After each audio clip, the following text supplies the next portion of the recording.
ہر قسم کے شرعی، روحانی اور جسمانی مسائل اور وظائف کے لیے دارالعمل یوٹیوب چینل سبسکرائب کیجیے اور بیل آئیکن بھی پریس کریں تاکہ ہر ویڈیو آپ تک بآسانی پہنچ سکے۔ سورہ نصر میں اللہ تعالیٰ فرماتے ہیں اذا جاء نصر اللہ والفتح، جب اللہ کی نصرت آئی اور فتح ہوا، وَرَأَيْتَ النَّاسَ يَدْخُلُونَ فِي دِينِ اللَّهِ أَفْوَاجًا، اور تو نے دیکھا کہ لوگ جوق در جوق اسلام میں داخل ہو رہے۔ فَسَبِّحْ بِحَمْدِ رَبِّكَ وَاسْتَغْفِرْهُ إِنَّهُ كَانَ تَوَّابًا، پس آپ اللہ کی حمد بیان کیجئے، وَاسْتَغْفِرْهُ، اور اللہ سے مغفرت مانگیے، اِنَّهُ كَانَ تَوَّابًا، بے شک وہ توبہ قبول کرنے والے ہیں۔ اب اس آیت میں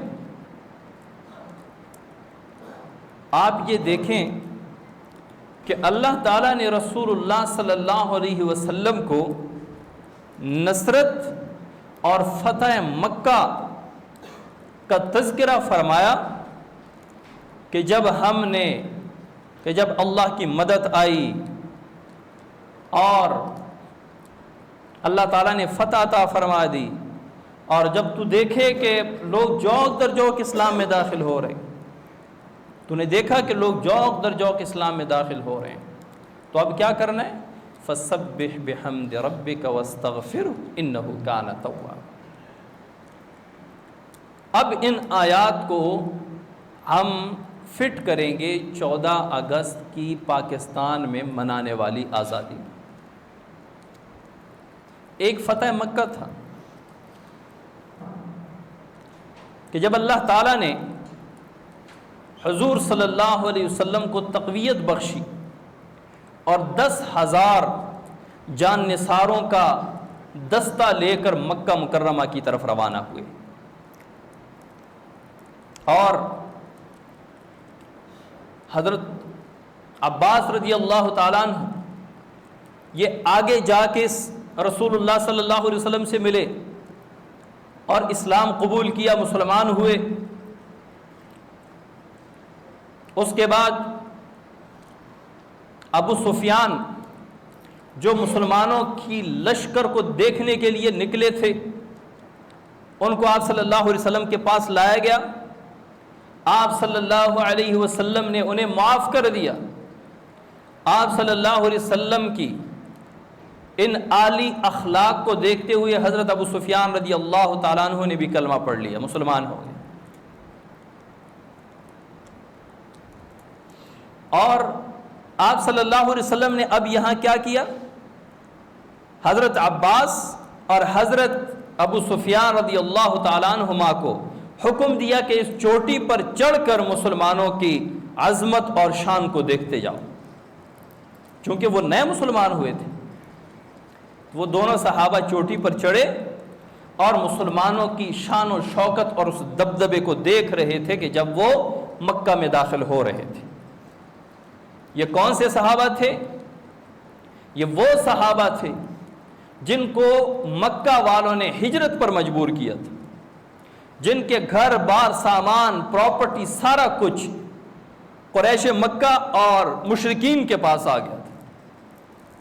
اب یہ قوم فاتح بن کے آ رہی ہے۔ عموماً یہ ہوتا ہے کہ جب ایک ملک نے دوسرے ملک پر، ایک قوم نے دوسرے قوم پر ظلم و ستم کیے ہوں، اب مظلوم قوم جب فاتح بن کر آتی ہے، ان کو جب تقویت اور قوت ملتی ہے، تو وہ حربہ کرتے ہیں کہ جن کا جو ان کے دل میں آئے۔ لوگوں کی جان سے کھیلنا، مال سے کھیلنا، عزت آبرو لوٹنا، کیونکہ ان کو وہ مظالم یاد ہوتے ہیں کہ اس قوم نے، اس ملک نے ہم پر یہ ظلم کیے ہیں۔ لیکن رسول اللہ صلی اللہ علیہ وسلم پر وہ مظالم جو مشرکین مکہ نے کیے تھے، وہ تکالیف، وہ اذیتیں جو پہنچائی تھی، صحابہ کو جو تکالیف دی تھی، ان تمام تکالیف، اذیتوں اور آزمائشوں کے باوجود جب یہ قوم فاتح بن کر آئی تو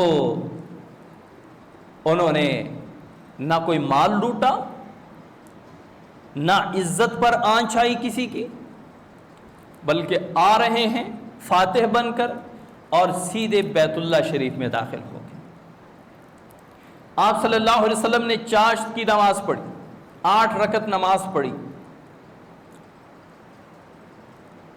صحابہ کوئی وضو کر رہا ہے، کوئی نماز پڑھ رہا ہے، کوئی قیام میں ہے، کوئی رکوع میں ہے، کوئی سجدے میں ہے، کوئی اتحیات میں ہے۔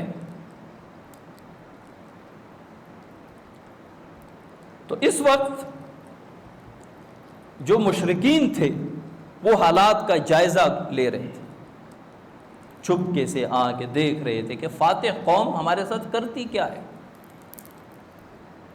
آپ صلی اللہ علیہ وسلم اور صحابہ جن پر ہم نے ظلم و ستم کے پہاڑ ڈھا دیے، وہ جب آج فاتح بن کر آئے اور ہم مفتوح بن کے ہاتھ بندھے ہوئے ان کے سامنے کھڑے ہیں، وہ ہمارے ساتھ کیا کریں گے؟ آپ صلی اللہ علیہ وسلم نے اعلان فرمایا کہ جو ابو سفیان کے گھر میں داخل ہو جائے اس کو بھی امن، جو اپنے گھر میں داخل ہو جائے اس کو بھی امن، جو بیت اللہ میں داخل ہو جائے اس کو بھی امن۔ اب جیسی مکہ فتح ہوا، کوئی پچھلی کوئی یادیں، پچھلے کوئی بدلے وہ نہیں لیے گئے، سب بھلا دیے گئے۔ ہاں، جو اسلام کے خلاف چیزیں تھیں، تعمیرات تھیں، جو بھی تھیں، ان کو مسمار کر دی۔ 313 بت بیت اللہ شریف سے نکال کے توڑ دیے تھے، باہر نکال کے پھینک دیے۔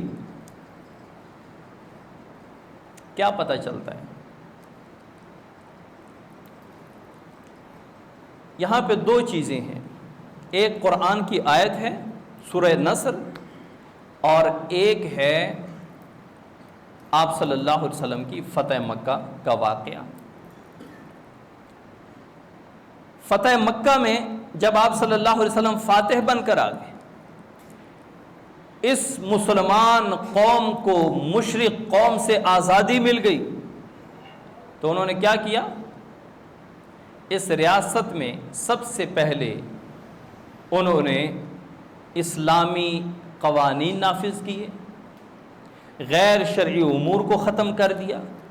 حضرت بلال رضی اللہ تعالیٰ عنہ کو فرمایا جاؤ بیت اللہ کی چھت پہ چڑھ کے اذان دو، بتوں کو باہر نکال کے پھینک دیا، عام معافی کا اعلان کر دیا۔ لیکن اس کے باوجود وہ مشرکین جنہوں نے مسلمانوں پر بہت ظلم کیے تھے اور اس وقت بھی وہ مسلمان نہیں ہو رہے تھے، صرف ان کو قتل کرنے کا حکم آپ صلی اللہ علیہ وسلم نے دے دیا کہ فلاں فلاں جہاں بھی مل جائے، بیت اللہ میں بھی مل جائے ان کو قتل کر، مسجد حرام میں بھی مل جائے تو ان کو قتل کر۔ یہ کون؟ یہ وہ ہٹ دھرم مشرک تھے جنہوں نے پہلے بھی مسلمان اور آپ صلی اللہ علیہ وسلم پر تکالیف اور اذیتوں کی انتہا کر دی، اور اس وقت بھی وہ فوراً آ کے مسلمان نہیں ہوئے، اور ان میں بھی جو مسلمان ہوئے ان کو بھی معافی مل گئی، لیکن جو مسلمان ہوئے ان کے قتل کا حکم آپ صلی اللہ علیہ وسلم نے فرمایا۔